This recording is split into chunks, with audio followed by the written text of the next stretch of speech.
అందరికీ నమస్తే. Welcome back to rainbow home cooking.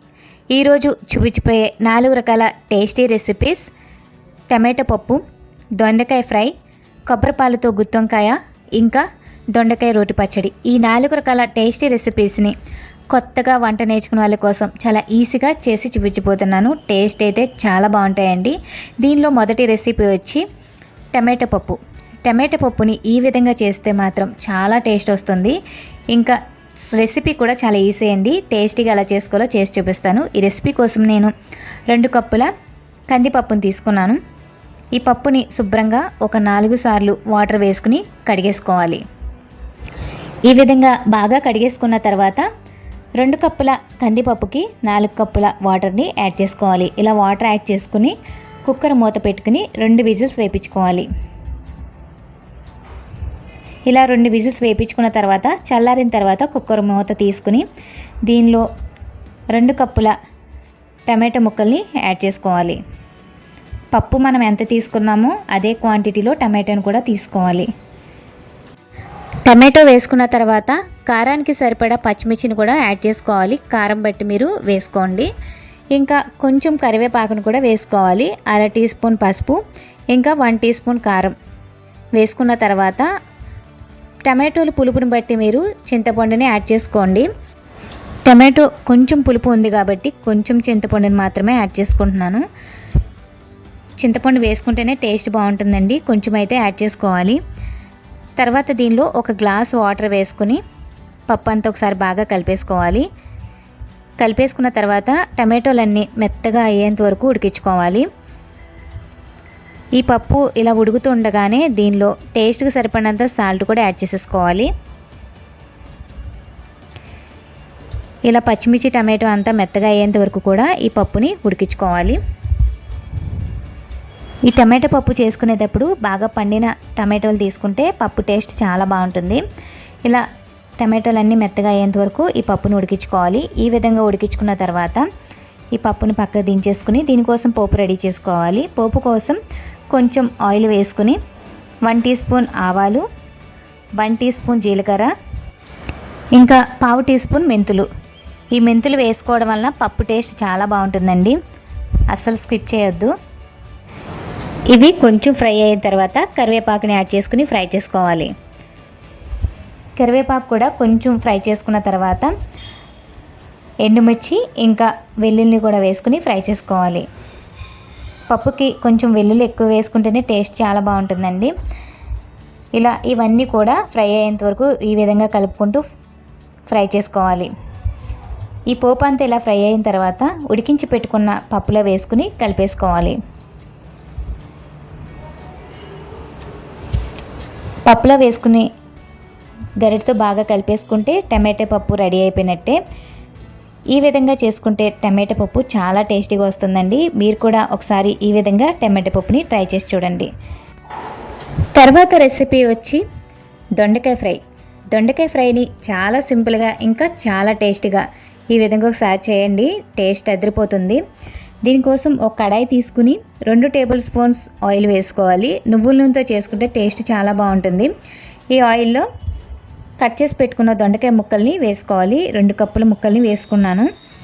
టేస్ట్కి సరిపడినంత సాల్ట్ కూడా వేసేసుకుని ముక్కలు మెత్తగా అయ్యేంత వరకు ఈ విధంగా ఫ్రై చేసుకోవాలి. ఈ విధంగా ఫ్రై చేసుకుని వీటిని పక్కకు తీసేసుకోవాలి. మళ్ళీ పోపులో వేసుకుని ఫ్రై చేసుకోవాలి. పోపు కోసం కొంచెం ఆయిల్ వేసుకుని 1/2 టీ స్పూన్ ఆవాలు, 1 టీ స్పూన్ జీలకర్ర, ఇంకా 1/2 టీ స్పూన్ మినపప్పును వేసుకుని ఫ్రై చేసుకోవాలి. ఇలా కొంచెం ఫ్రై అయిన తర్వాత కరివేపాకును కూడా వేసుకుని ఫ్రై చేసుకోవాలి. కరివేపాకు కొంచెం ఫ్రై అయిన తర్వాత ఎండుమిర్చి ఇంకా వెల్లుల్లి ఈ 2 వేసుకుని పోపుని ఫ్రై చేసుకోవాలి. దొండకాయ ముక్కల్ని ఈ పోపు వేసుకున్న తర్వాత ఫ్రై చేసుకుంటే పోపు మాడిపోతుంది, ముక్కలేమో సరిగ్గా పచ్చిగా ఉండిపోతాయి. అలా కాకుండా ముందుగానే కొంచెం ఆయిల్ వేసుకుని దొండకాయ ముక్కల్ని ఉప్పు వేసుకుని ఫ్రై చేసుకుంటే ముక్కలు కూడా బాగా ఫ్రై అవుతుంది. పోపు టేస్ట్ కూడా చాలా బాగుంటుంది. ఇలా పోపు అంతా ఫ్రై అయిన తర్వాత ఒక 1/2 టీ స్పూన్ పసుపు వేసుకుని తర్వాత ఫ్రై చేసి పెట్టుకున్న దొండకాయ ముక్కలు కూడా వేసేసుకుని మధ్యలో కలుపుకుంటూ ఒక 5 నిమిషాలు ఇలా ఫ్రై చేసుకుంటే మూత పెట్టుకుని ఈ దొండకాయ ఫ్రై రెడీ అయిపోతుంది. టేస్ట్ కూడా చాలా బాగుంటుందండి. ఇలా చిన్న చిన్న ముక్కలుగా చేసుకుని ఫ్రై చేసుకుంటేనే దొండకాయ ఫ్రై చాలా టేస్ట్ ఉంటుంది. చూసారు కదా, దొండకాయ ఫ్రై చాలా సింపుల్గా రెడీ అయిపోయింది. చాలా టేస్టీగా ఉంటుందండి. ఒకసారి మీరు కూడా ఇలా ట్రై చేసి చూడండి. పిల్లలు కూడా చాలా ఇష్టపడతారు. ఒకసారి ఈ విధంగా దొండకాయ ఫ్రైని ట్రై చేసి చూడండి. ఇంకా తర్వాత రెసిపీ వచ్చి దొండకాయ రోటి పచ్చడి.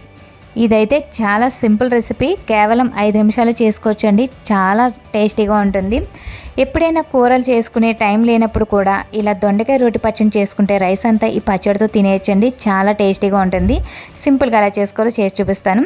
దీనికోసం కొంచెం ఆయిల్ వేసుకోవాలి. నువ్వుల నూనెతో చేసుకుంటే టేస్ట్ చాలా బాగుంటుంది. తర్వాత 1 టీ స్పూన్ జీలకర్ర, ఇంకా కారానికి తగ్గట్టుగా పచ్చిమిర్చిని వేసుకుని ఫ్రై చేసుకోవాలి. కారం ఉంటేనే టేస్ట్ ఉంటుంది. ఒక 10 వరకు అయినా వేసుకోండి. తర్వాత కట్ చేసుకున్న దొండకాయ ముక్కలు 1 కప్పు వేసుకుని ఫ్రై చేసుకోవాలి. ఇవన్నీ కూడా ఒక 5 నిమిషాలు ఫ్రై చేసుకోవాలి. ఈ దొండకాయ ముక్కలు బాగా ఫ్రై అయ్యేంత వరకు ఫ్రై చేయని అవసరం లేదండి. ఇలా అన్నీ కూడా ఒక 5 నిమిషాలు ఫ్రై చేసుకుంటే సరిపోతుంది. ఇలా ఫ్రై అయిన తర్వాత దీనిలో వెల్లుల్లి ఒక 10 వరకు వేసుకోవాలి. ఇంకా కొంచెం చింతపండు వేసుకుని స్టవ్ ఆఫ్ చేసేసుకోవాలి. వెల్లుల్లిని ఎక్కువగా ఫ్రై చేయని అవసరం లేదు. ఇవి స్టవ్ ఆఫ్ చేసేసిన తర్వాత ఆ వేడికి కొంచెం ఫ్రై అవుతుంది. ఇలా కొంచెం చల్లారిన తర్వాత మిక్సీ జార్లో వేసేసుకోవాలి. బాగా మెత్తగా కాకుండా కొంచెం మిక్సీ పట్టుకోవాలి. లేదా మనం రోట్లో వేసుకుని చేసుకుంటే టేస్ట్ ఇంకా బాగుంటుంది. దీనిలో కొంచెం సాల్ట్ కూడా వేసేసుకుని పచ్చడిని మిక్సీ పట్టుకోవాలి. ఈ రోటి పచ్చళ్ళు మరీ మెత్తగా ఉంటే టేస్ట్ బాగోవండి. కొంచెం మిక్సీ పట్టుకోండి. ఇంకా చివరగా కొంచెం పోపుని యాడ్ చేసుకుంటే టేస్ట్ చాలా బాగుంటుంది. పోపు లేకుండా కూడా తినేయచ్చు. చాలా టేస్టీగా ఉంటుంది. దొండకాయ రోటి పచ్చడి అయితే చాలా సింపుల్గా రెడీ అయిపోయింది. చాలా సింపుల్గా తక్కువ టైంలో చేసుకునే రెసిపీ. చాలా టేస్టీగా ఉంటుందండి. ఇంకా కొత్తగా వంట నేర్చుకునే వాళ్ళు కూడా చాలా ఈజీగా చేసేసుకోవచ్చు. తర్వాత రెసిపీ వచ్చి కొబ్బరి పాలతో గుత్తంకాయ కర్రీని నేను చాలా రకాలుగా అయితే చేస్తానండి. కానీ ఈ రెసిపీ అయితే చాలా టేస్టీగా ఉంటుంది.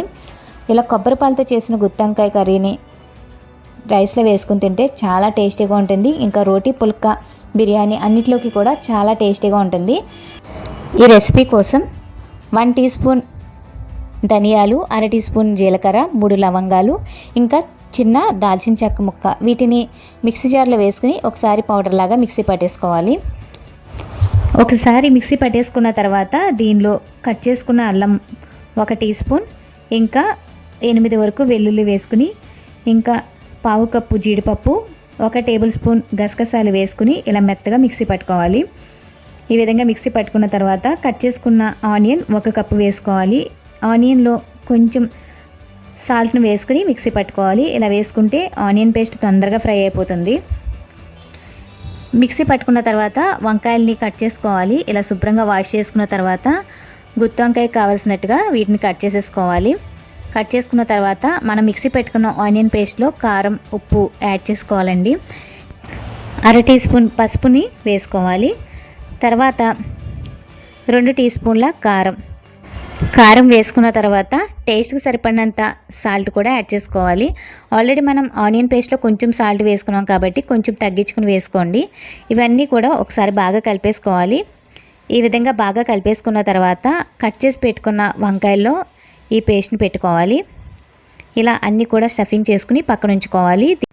ఈ గుత్తంకాయ కర్రీ చేసుకునేటప్పుడు వంకాయలను కూడా మనం మంచిగా చూసుకుని తీసుకోవాలండి. తొడిమెలు ఫ్రెష్గా ఉంటే అవి లేత వంకాయలని అర్థం. ఇంకా మనం గట్టిగా ఒకసారి చేత్తో నొక్కితే లైట్గా అయినా మెత్తగా ఉండాలి. మరీ గట్టిగా ఉంటే అవి ముదిరిపోయిన వంకాయలని అర్థం. ఈ విధంగా స్టఫింగ్ చేసుకున్న తర్వాత వీటిని ఆయిల్లో ఫ్రై చేసుకోవాలి. 4 టేబుల్ స్పూన్స్ ఆయిల్ వేసుకుని ఇంకా పచ్చిమిర్చిని కూడా యాడ్ చేసుకోవాలి. ముందుగా ఆనియన్ పేస్ట్ని పెట్టుకున్న వంకాయలన్నింటినీ కూడా ఇలా ఆయిల్లో వేసేసుకోవాలి. గుత్తొంకాయ కర్రీకి కొంచెం ఆయిల్ అయితే ఎక్కువే పడుతుంది. 4 నుంచి 5 టేబుల్ స్పూన్స్ వరకు వేసుకోండి. ఈ వంకాయలన్నీ వేసేసుకుని మీడియం టు లో ఫ్లేమ్లో ఫ్రై చేసుకోవాలి. మిగిలిన ఆనియన్ పేస్ట్ ఏమన్నా మిగిలితే పైన వేసేసుకోండి. మధ్య మధ్యలో కలుపుకుంటూ లో ఫ్లేమ్లో వంకాయలు కొంచెం మెత్తగా అయ్యేంత వరకు ఫ్రై చేసుకోవాలి. ఆనియన్ పేస్ట్ ఇంకా ఈ వంకాయలు రెండు కలిపి లో ఫ్లేమ్లో ఫ్రై చేసేసుకోవాలి. మూత పెట్టుకుని ఈ లోపల ఇవి ఫ్రై అయ్యేలోపు కొబ్బరి పాలని తయారు చేసుకోవాలి. దీనికోసం కట్ చేసుకున్న కొబ్బరి 1 కప్పు తీసుకోవాలి. ఒకసారి మిక్సీ పట్టేసుకోవాలి. వాటర్ యాడ్ చేయకుండా ఒకసారి ఈ విధంగా మిక్సీ పట్టేసుకుని 1 గ్లాస్ వాటర్ని యాడ్ చేసుకోవాలి. ఈ విధంగా వాటర్ వేసుకున్న తర్వాత మెత్తగా గ్రైండ్ చేసేసుకోవాలి. తర్వాత ఇలా స్ట్రైనర్లో వేసుకుని ఫిల్టర్ చేసేసుకోవాలి. ఈ విధంగా ఫిల్టర్ చేసుకుంటే కొబ్బరి పాలు రెడీ అయిపోయినట్టే. ఇవి కర్రీ ఉడుకుతున్నప్పుడు మనం యాడ్ చేసుకోవాలి. వీటిని తయారు చేసుకుని పక్కన ఉంచుకోవాలి. ఈ కొబ్బరి పాలు వేసుకోవడం వల్ల కర్రీ టేస్ట్ అయితే చాలా బాగుంటుందండి.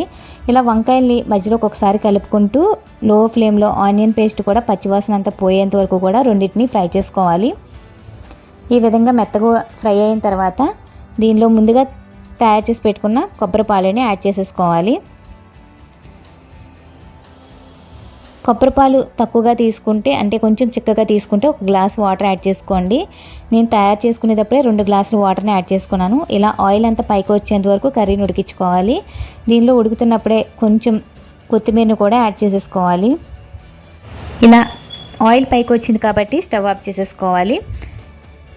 కొబ్బరి పాలతో గుత్తొంకాయ కర్రీ చాలా సింపుల్గా రెడీ అయిపోయింది. టేస్ట్ అయితే చాలా బాగుంటుందండి. రైస్లోకి చాలా బాగుంటుంది, ఇంకా పుల్కా రోటీ చపాతీలోకి కూడా చాలా అద్భుతంగా ఉంటుంది. గుత్తొంకాయని మనం చాలా రకాలుగా చేసుకుంటాం, కానీ ఇలా కొబ్బరి పాలతో ఒకసారి ట్రై చేసి చూడండి. టేస్ట్ అయితే చాలా బాగుంటుంది. చూసారు కదా, 4 రకాల simple and tasty recipes: tomato పప్పు, ఇంకా దొండకాయ ఫ్రై, దొండకాయ రోటి పచ్చడి, కొబ్బరి పాలతో గుత్తొంకాయ. ఈ 4 రకాల రెసిపీస్ చాలా టేస్టీ రెసిపీస్ అండి. కొత్తగా వంట నేర్చుకున్న వాళ్ళు కూడా చాలా ఈజీగా చేసేయచ్చు. మన ఇంటికి ఎవరైనా గెస్ట్ వచ్చినప్పుడు కూడా ఈ రెసిపీస్ చేసి పెట్టండి, వాళ్ళు మిమ్మల్ని మెచ్చుకోక తప్పదు. చాలా టేస్టీగా ఉంటాయి. రెసిపీస్ కూడా చాలా ఈజీగా అనిపించాయి కదా, మీరు కూడా ఒకసారి ట్రై చేసి చూడండి. Thanks for watching.